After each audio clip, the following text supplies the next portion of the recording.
Hey guys, Black Friday, good or bad? Have we been in a Black Friday mentality in real estate? And what are the disadvantages to that? And are we exiting that maybe into a better market?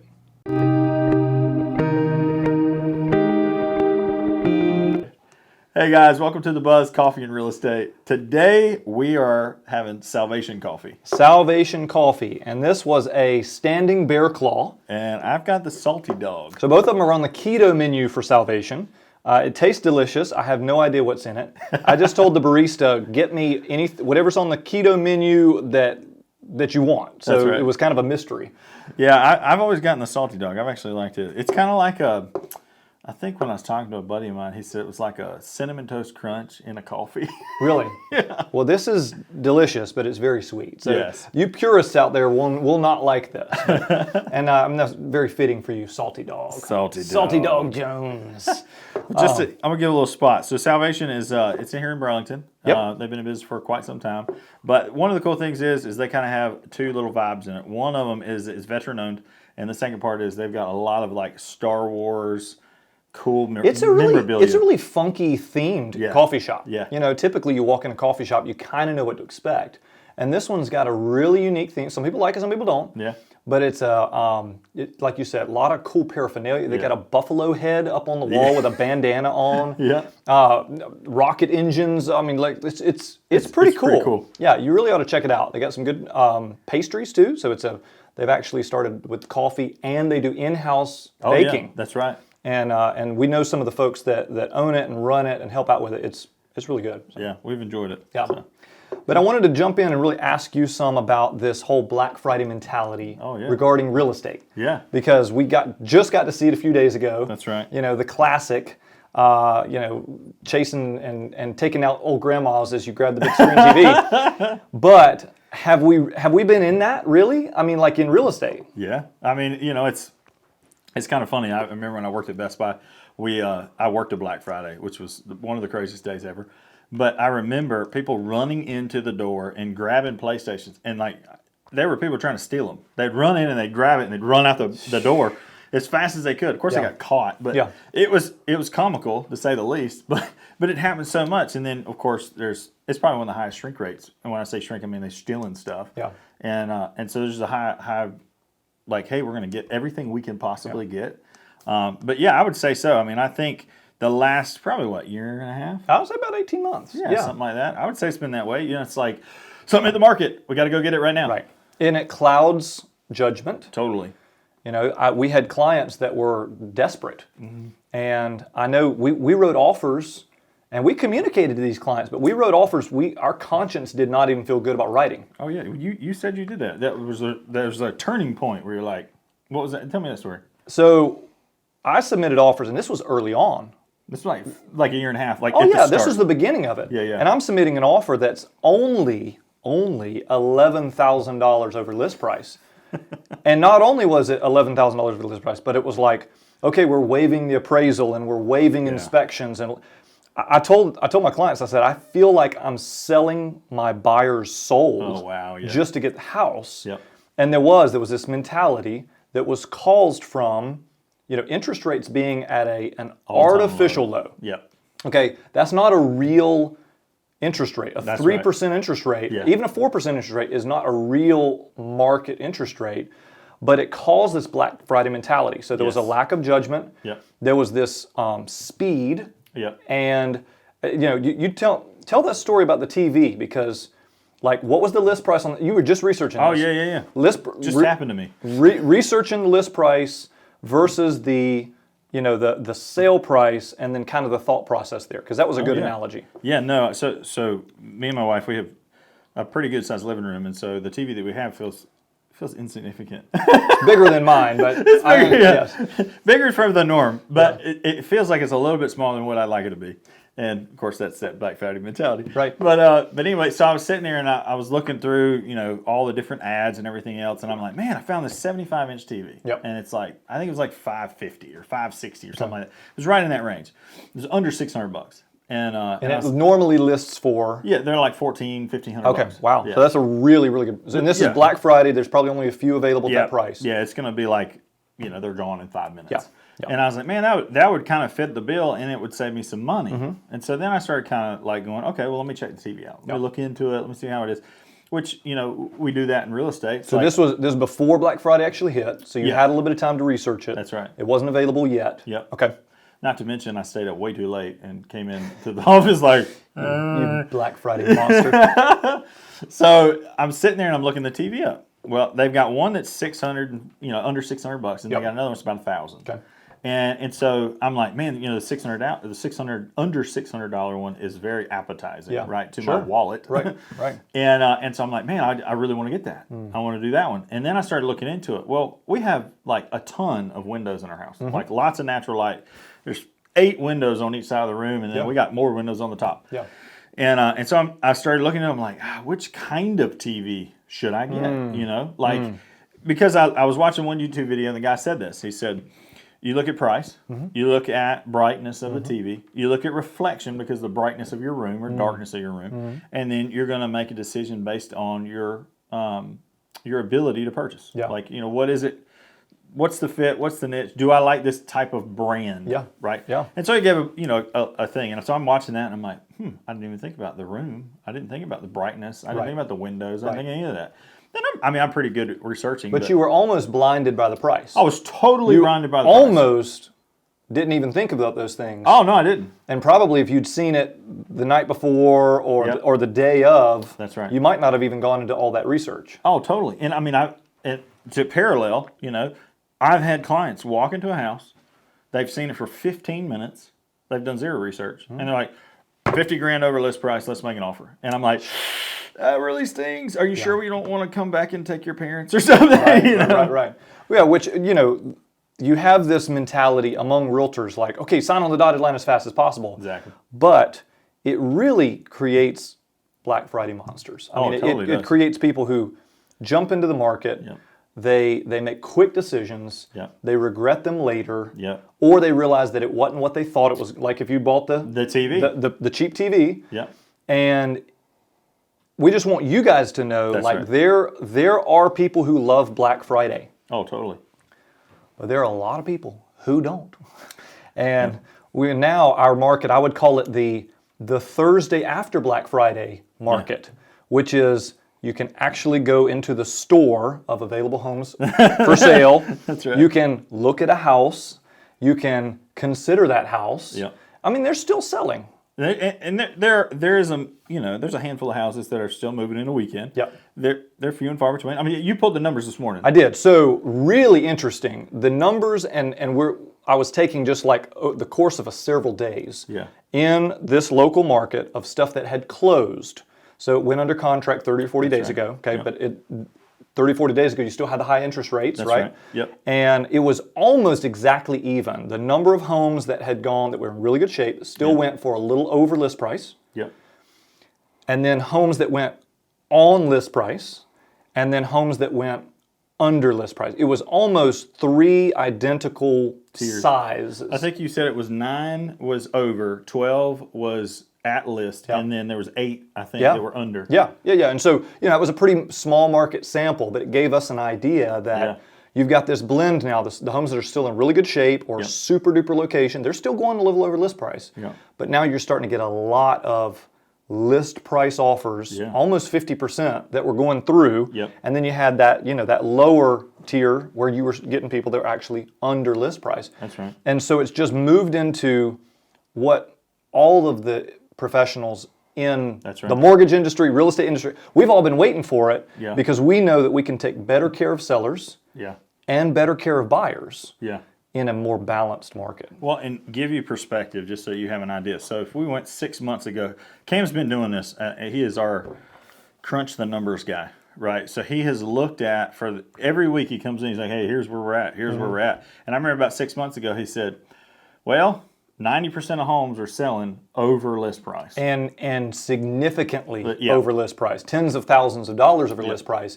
And you still have those, but now they're very rare. That's right. And we're not even seeing that. It's more like 5 to 10 over list. Correct. And to have anything more than that is very unusual. And again, it's based on that super hot location Yep. or the super hot condition of the home itself. That's right. Totally move-in ready. Everything's perfect. It's immaculate. Right. It's Joanna Goins' house, and you're buying it. Right. Yep. So very much that the market has begun to shift like this, which is level. what we've wanted to see, Yep. balanced market. Now, I think our inventory, the available homes on the market in this area, is still lower than normal. And some of that's because we're hitting the holidays, and you got a lot of people that are like, okay, great, I'm gonna get through Thanksgiving and Christmas, and then I'll put it up. Yep. I don't want to put it up and then have to take it off, and all of that. And so we're definitely seeing that seasonal dip. That's right. But I think really even more so in the market, we're seeing this. We're exiting the Black Friday monster That's right. greed mentality, which we needed to exit. Well, and totally, and to each their own. You have sellers who were the Black Friday monster, right? They're like, give me everything. I'm super greedy. I'm not taking any less. Blah blah blah. All of that. To now, it's like, well, we'll give you money for down payment or closing costs, or I mean, we're seeing that. I don't know that we have a contract right now on the board. Correct me if I'm wrong, but I don't think we have one that's not been either under list with closing costs or some type. There were some sort of concessions, which is normal. That's right. But here was the other part. You could say, okay, great, so it's not as good for sellers. Yeah. But we had multiple clients that said, I can't sell because I don't want to jump into Black Friday on the buying end. That's right. So they wanted to sell, they needed to sell. That's they had real reasons why their house was not fitting their needs anymore. Yeah. But they almost felt trapped because they didn't want to go out into the frenzy. Yeah. And so it really has gotten better because a seller can still sell their house. That's right. And they're still selling it for a great market value compared to 12 or 24, 36 months ago. Yep. They've gained a ton of equity. It's not like anything has crashed. That's right. But they can actually go find the next house. Yep. Really, a lot of our listings during that time period were people that had a second home they were selling. Yep. So they didn't have to go buy again, or right. they were moving out of state or something like that. But Yep. you had tons of people that were stuck. Yeah. Well, I mean, even the listings that we've had right now just kind of give you a pulse on our market, right? So we've had some of our houses have went, let's say, we've had one over list. I think it was like $5,000. Yep, a little bit. We had one that was like a couple thousand under list, but it had some concession. Yep. We had... and that house was not mint condition. That's right. Needed some flooring, needed some paint. And that would be the difference, right? The first one that we got a little over list was totally, I mean, it was staged, it was painted, it was brand new, everything was immaculate. Yeah. The second one needed some carpet, needed some paint, needed some love. Yep. And so that would be the difference maker in that. And then, we've had, I think... Well, I have a house under contract right now that I got at a deep discount, but it has some issues that we're navigating through the negotiations of those issues, some structural issues. Yeah. And so that is much more normal of what we see. That's right. And that's exciting to us because it means that whether it's a buyer or a seller, we can give you a realistic expectation of what to expect. That's right. Nobody's having to move faster than they're comfortable with. Yeah. And a buyer can find a house and a seller can find the next house without getting, totally taken advantage of. Yeah. And we're not seeing homes, I mean, unless it's a home that's falling apart, Yeah. we're not seeing it sit on the market for months and months either. Yeah. It's more like it's sitting on for a few weeks. That's right. And you got somebody that looks at it in the first week, and then they go shop a few more homes, and then they come back to it and they say, you know what, I liked this one the best. That's right. Well, and you're seeing them compare. Right. Like, oh, this is what, what I can get. I think you had one client that you did that with, and you took them and you showed them 6 houses. And you're like, hey, here's 6 houses. What do you like? What do you not like? And they came back. And we couldn't even show 6 houses in one day. That's right. Because inventory was so low. They were just not, you get one house that fit a buyer's need in the whole county. And you go look at that, and they're like, okay, great. That sold. That sold while we were touring it, and we didn't even get a chance to make an offer. Yep. And then a week later, you'd have one other house, and so it really works the best for buyers that they can have 3 or 4 homes. It helps you compare. Oh, totally. Yeah. Oh, great. Okay, I'm seeing them back to back, so I can actually decide what I like, what I don't like. And yeah, that was a weird feeling for me. We could look at 6 homes in one day, and it actually, and these were not. Like, these were homes that were first-time home buyer homes too, which has been a huge shortage in the market. We've just not had, homes that an average person could afford. Totally. Except for one every once in a while. Well, you're talking like 200,000 below market. Yeah. 300 below market. I just saw an agent on Facebook said, hey, I got 2 homes under 200 that my team is getting ready to list next week. Yeah. We haven't had that in a long time. Under yeah. 200 hasn't existed unless it was falling apart. That's right. Yeah, or it was like a rental or something. But yeah, I think that's huge. It gives you that perspective, right? So kind of what I did with the Black Friday thing, like the TV. It was like, hey, I need to buy that TV. Yeah. And then it was like, but I've got a couple days to think about this, right? So I did my research and I figured out that's not the best option for me. Yeah. And that would be the biggest thing I'd encourage buyers to do as well is do some research, look into it, find out things, make sure that it's not a rash decision. And then on top of that, just give a tap from our last video with Don. You've got the 2-1 buy down. So yeah, you have options. You've got options to lower that payment and not be hit. That 2-1 buy down I think is huge. And I honestly, I've seen sellers start marketing that way and saying, hey, we can do a 2-1 buy down. We'll give you $8,000, $10,000 in closing costs so that you can do that. Right. And that was a dream come true if you were there. Oh, even 3 months ago, you didn't see that. Exactly. So it's all good news, in my opinion. I know some areas of the country are experiencing corrections, serious corrections. Yeah. And I think it would be really more mainly the corrections of expectation rather than the correction of value. I'm not hearing a lot of stories where homes are selling for half what they sold for or anything like that. Yeah. It's really more that mentality of, hey, I'm expecting to get way over market rate for something. Yeah. And there's some large areas, the ones that escalated the fastest are also cooling off the fastest. That's right. And so those folks could really feel like, hey, this is not a very good day for selling a home. But it really has been good in this area. And it seems like it's adjusting in a predictable manner instead of sort of like a, rapid escalation, rapid fall. It's like, your buyer comes to you and you're looking at a house and they kind of go, so what do you think I should offer? Yeah. And I go, okay, well, it's day one. That makes a difference versus day, 5 or 7. Right. And so, we just kind of have to validate that. Like, all right, how well is this house? It's almost the same thing as what that guy told me in the YouTube video, right? So price. Is the price right? Is it overpriced? Right. What's the comp? What's it look like? Secondly, what's the next important thing? Does this fit everything you're looking for? Right. Right? Or you have any blinders on? Right. Thirdly, what can we get to compensate for your rate to get you some closing costs or to get you some assistance in your purchasing? Sure. And then thirdly, do you love this house? And I go shopping with my wife. I look at her every time that we go, and she says the same thing to me. And she'll come out of the dressing room, she'll say, do you love it? Yeah. And I'm like, I don't necessarily love it. And she's like, then don't buy it. Right. And that's exactly what we need to do. And I'm not saying it's got to be exactly perfect. You can make modifications on a house. Yeah. It's not the same thing with a shirt that doesn't fit necessarily the way you want it to. Right. But, you need to be aware of, am I the type of person who's going to fix this house up? Yeah. Am I going to do anything to it? Or am I just going to move into it and it's going to stay the way it is forever? Right. Or am I going into it like me and him did where it's like, we're going to change everything, So I think that's a good way to look at it. Well, one other thing, too, to consider, and we've talked about the monster mentality at Black Friday, was the expectation of the amount of money that would be put at risk. That's right. And I think here in North Carolina, we are what's called a due diligence state. Yeah. Which means that your deposit is broken into phase 1 deposit, phase 2 deposit. Yep.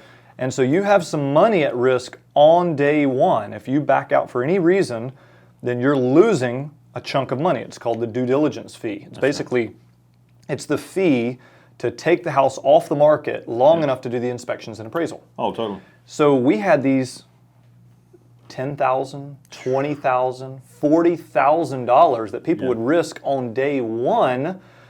And basically it meant that they had no leverage power. If they found something during an inspection that was, the house was falling apart, they were stuck with it. They had too much money on the line. That's right. And the last 30 days, we've seen really more back to normal, which is a fairly low amount of money at risk on day one. That's Anywhere from, I think on the board, $1,500 to about $2,500. That's right. At risk, which basically covers the seller's expenses if you go through the whole 3 or 4 week period, and let's say the last day the buyer says, you know what, I don't want the house. You keep the fee, I'm going to go shop somewhere else. Well, it makes sense that it would roughly cover the expenses on the home for that month, mortgage and utilities and all that, which is what makes sense, not $10, $20, $30, $40,000. And so that's another thing where we've exited the Black Friday monster mentality. We've gotten back into a much more realistic mentality of you don't have to risk as much money to have an opportunity to do an inspection on a home. That's right. And you're not having to sell your soul by saying, okay, I don't care about a low appraisal. I don't care about a low a bad inspection. And you can actually use those pieces of information to come back to the seller. Yeah. Which is what normal is, right? That's right. Hey, I still love this house, but we found A, B, and C. Will you guys fix them? That's and right. the seller oftentimes will say, well, I'll fix A and B, but you got to take care of C. Yeah. Okay, cool. We'll meet in the middle. Well, And that's really encouraging on our end because it means that everybody can win. Well, I think there's one piece that, they home assurance did this not long ago where they did like $150 like pre-inspection. Yeah. And of course, I would not advise a client 3 months, 6 months, 8 months ago to do that because by the time you actually did the inspection, you've done lost the money because it's already under contract. Right. Whereas now, since the house is sitting a little bit longer, you may be able to go in with a little bit more comfort and not lose any money. Sure. And say, hey, we're getting ready to show this house, and we call them and say, hey, can you send one of your guys out and do a pre-inspection? Right. They go out and they do their thing, and they check it out for us for an hour, and they walk us through and they show things that may, be problematics or whatever. And so I think that's a big piece of the puzzle. We didn't have that option. It's like just flip a coin and hope to God it's good. Right. Well, you didn't have time. That's right. You had 20 minutes to make a decision. That's it. And we're going to get David and his team on here to do a podcast because I want him to talk some of those things in more detail. But you're right. We actually have the time now to do the proper research to figure out, is this a home worth making an offer on? Yeah. And then once you get it under contract, is this a home we still want to purchase? And maybe we need to ask the seller to help us out with a couple of things. That's right. So all of those are what you and I have experienced historically in our cumulative 20 years of real estate experience, you on the lending end and me on the new construction end.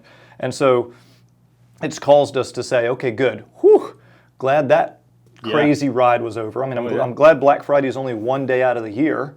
It's an anomaly. It doesn't happen very often. That's right. Because if that was the way that we had to shop, 90% of people would run. That's right. And I think that's where you have, and I want to encourage sellers too. People say, oh, there's 7% interest rates, people aren't looking for homes.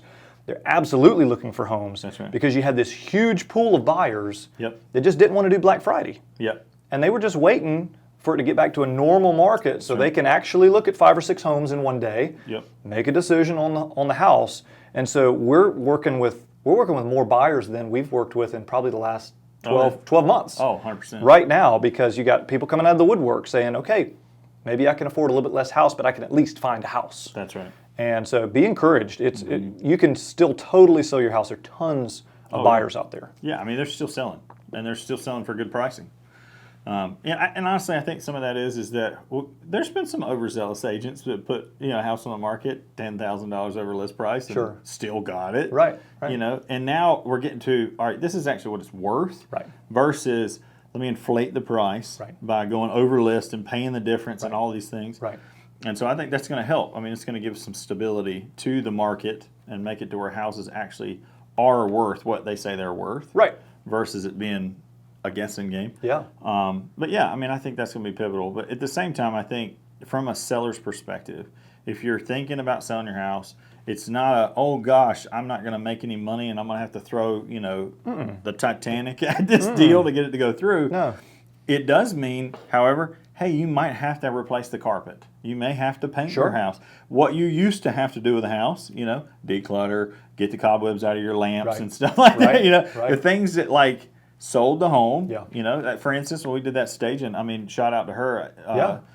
The staging lady that we had, she came in, and I mean, it took a house that was empty, that was fully renovated, it was in great condition. Yeah. From just looking like an empty house to looking like a home. Oh, yeah. And I guarantee you that was the reason why that house sold over list. Sure, it did. It did. And one other thing too to understand is if you're thinking about selling your house, whether you sell it yourself, or whether you use a realtor to sell it, we've had this bad habit the last 18, 24 months where you could take poor quality pictures, no video. That's right, totally. Horrible description, and just throw it up there and it would sell, because you just had this, piranhas in the water. They'd eat anything. And you're really moving back into a place where, okay, Is your realtor adding value? That's right. Are they marketing this thing well? Yeah. How is the media? Because people, 95% of people are not going to read all of your description before they start looking at your pictures and your video. That's right. And you better have some video. Yeah. Because that's the way the market's moving, and now that homes actually are realistic, That's right. people want to see those higher end things. Everything's moving that direction. So I would just encourage people, if you're prepping, not only get your house in better condition than you had to get it in 6-8 months ago, but make sure it's marketed properly. That's right. Make sure your realtors have a social media platform that people actually look at. Yeah. Make sure that they're on YouTube. Make sure that they're marketing to all the different MLS realtor networks in your area instead of just throwing it into one of them. That's right. Those things only make more difference now than they did 6-8 months ago. That's right. Yeah. Well, and you add to that with, like you said, multiple MLSs, video, pictures, all those things. I think the elements that we're going to see with a lot of realtors is the discount realtor. It's like, I'll do it for 1%, or I'll do it for 2%, or I'll do it for, discount. Yeah. They're going to have to earn their paycheck now. And that stuff's probably going to slightly go away. I mean, it's still always going to be that, but I think it's going to change. I think you're going to see where some agents will leave market because they can't negotiate well, or they're not doing good quality. They were just not good at their job. That's right. What does it say? A rising tide raises all ships. That's right. And I think Warren Buffett said, it's only when the tide goes out that you see who's skinny dipping. That's right. So like, if you're not running a business properly, and this is in any field, but really when it comes to this particular adjustment in real estate, okay, is this a real real estate company? Is this a real real estate agent? And I think it's going to be even more important for folks to interview multiple agents. That's right. Because again, any agent could sell your house for over list price. Yeah. And I mean, maybe a great team could have sold it for a little bit more, but you wouldn't have ever known because you felt, well, it still sold in 3 days for $10,000 over list. Yeah. And now it's like, no, I need to do a little more research. I need to look these guys up on YouTube, these gals up on YouTube. I need to look them up on social media. I need to check them out and see, because are they producing things? Are they real? Yeah. Or were they one of those ships that just rose with the tide? Yeah. And so I think we're going to see an adjustment, a reset, and I think that's going to be good for the industry, because it's going to mean that the high quality agents are actually who are really helping their clients will be the ones that are left. Yeah. Yeah. Yeah. And I think, if you're an agent and you're watching, don't be discouraged. Right? Like, we have come into a better market. Yes. Than what this we is were good in. news. That's right. The only person that's not good news for is if you're not good at what you do. That's right. Yeah. Yeah. So I think that, to encourage agents out there, as long as with sellers and buyers, is, it matters who you hire. It really does. It matters who you look to and what you're doing. And, if you have been that lazy agent, it's time to step up your game. Yep. And that's just an encouragement. That's not a down slight. At the same time, if you're, a seller, it's not there's 50 people that'll take anything. Now it's like, hey, we know it's going to sell in the market for a month or 3 weeks or whatever. Right. And we're going to have to do some continual advertisement. It's going to cost us a little bit more money to get it in front of people's eyes and stuff. So take those into consideration as well. But I think it's a great time. Well, and I would say one other thing, which is keep an eye out for Black Friday real estate monsters. That's right. We've talked before about the whole desperate salesman. Yes. Or the breath of that greedy agent. The commission breath. Commission breath, yes, of somebody that really is just trying to, get her done, get her closed. I don't really care if you're taken care of, sort of thing. Right. Yeah. And I know that's a temptation for us. Oh, totally. Every time. It's a temptation. Hey, are we going to truly serve our client? Yeah. Or are we going to be trying to get it closed and get the check? Yeah. And we get to walk through that all the time. There's a constant tension there. Keep an eye out. You're going to be able to feel that pretty quickly with an agent. Don't sign too quickly on the dotted line until you kind of get an idea. Are these folks really, truly more interested in making sure that you're taken care of? Or is it kind of a, bam and run sort of thing of, I got my commission check and you probably hate my guts right now, but I still made the money. That's right. And that's going to be really important too. It's just kind of that gut instinct. Can I trust this person? Yeah. That's like you said. We're real estate agents are right there with politicians and used car salesmen. We got a lot of ground to make up. Yeah, for sure. We have a lot of integrity to establish. And so, yeah, that just about wraps up the episode here. Yeah. Would love to hear any kind of questions that you guys might have. And, of course, subscribe and give us a like, thumbs up there. We love getting to bring this to you. Yeah. Do you have anything else? I don't think so. Okay. I think we're good. We'll see you guys in the next video. All right.